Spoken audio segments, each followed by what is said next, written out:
रात का समय था। चारों ओर घुप अंधेरा छाया हुआ था।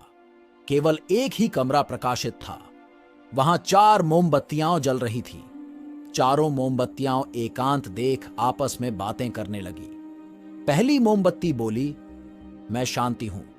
जब मैं इस दुनिया को देखती हूं तो बहुत दुखी होती हूं।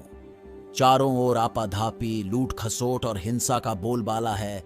ऐसे में यहां रहना बहुत मुश्किल है। मैं अब यहां और नहीं रह सकती। इतना कहकर मोमबत्ती बुझ गई। दूसरी मोमबत्ती भी अपने मन की बात कहने लगी। मैं विश्वास हूं। मुझे लगता है कि झूठ, धोखा, फरेब, बेईमानी मेरा वजूद खत्म करते जा रहे हैं। ये जगह अब मेरे लायक नहीं रही। मैं भी जा रही हूं। इतना कहकर दूसरी मोमबत्ती भी बुझ गई। तीसरी मोमबत्ती भी दुखी थी। वह बोली, मैं प्रेम हूं। मैं हर किसी के लिए हर पल जल सकती हूं। लेकिन अब किसी के पास मेरे लिए वक्त नहीं बचा। स्वार्थ और नफरत का भाव मेरा स्थान लेता जा रहा है। लोगों के मन में अपनों के प्रति भी प्रेम भावना नहीं बची। अब यह सहना मेरे बस की बात नहीं। मेरे लिए जाना ही ठीक होगा। कहकर तीसरी मोमबत्ती भी बुझ गई। तीसरी बत्ती बुझी ही थी कि कमरे में एक बालक ने प्रवेश किया। मोमबत्तियों को बुझा हुआ देख उसे बहुत दुख हुआ।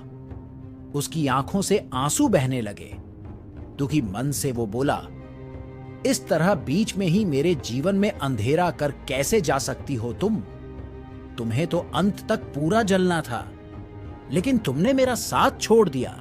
अब मैं क्या करूंगा? बालक की बात सुन चौथी मोमबत्ती बोली, घबराओ नहीं बालक, मैं आशा हूं और मैं तुम्हारे साथ हूं। जब तक मैं जल रही हूं, तुम मेरी लौ से दूसरी मोमबत्तियों को जला सकते हो। चौथी मोमबत्ती की बात सुनकर बालक का ढाढ़स बंध गया। उसने आशा के साथ शांति, विश्वास और प्रेम को पुनः प्रकाशित कर लिया।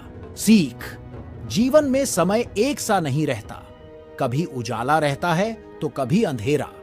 जब जीवन में अंधकार आए, मन अशांत हो जाए, विश्वास डगमगाने लगे और दुनिया पराई लगने लगे, तब आशा का दीपक जला लेना। जब तक आशा का दीपक जलता रहेगा, जीवन में कभी अंधेरा नहीं हो सकता। आशा के बल पर जीवन में सब कुछ पाया जा सकता है, इसलिए आशा का साथ कभी ना छोड़ दे।